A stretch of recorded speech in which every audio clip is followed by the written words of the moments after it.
এইখানে বসে খাবো? জি, এখানে বসে খাবো। এটা খাওয়ার জায়গা?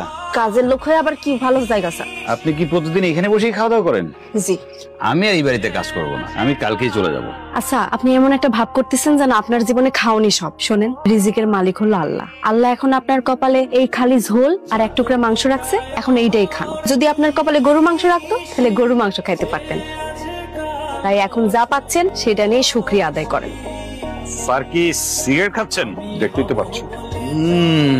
না খান না, হলে খারাপ হয় না, কিন্তু আপনি এবারের মেহমান, তারপরে মুরব্বী মানুষ, আবার আপনি অনেক বড় লোক মানুষ, আমার কাছে কিভাবে চাই। আসলে খাওয়া খাইছি তো, খাওয়ার পর একটা সিগারেট হলে ভালো। Thank you sir. স্যার লাইটটা আসলে স্যার খাওয়ার পর একটা সিগারেট হলে খুব ভালোই হয়।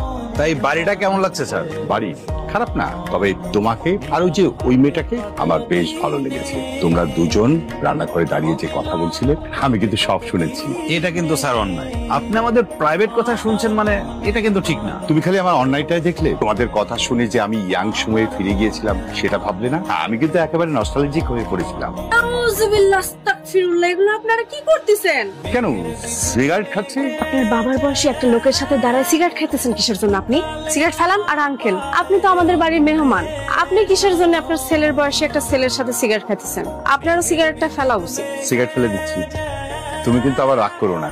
না না স্যার, সে রাগ করবে না, সে ভালো মেয়ে, এত বড় একটা মেয়ে, এখন সে মার খায়, তার সৎ মা, সৎ বোন সবাই তাকে মারে।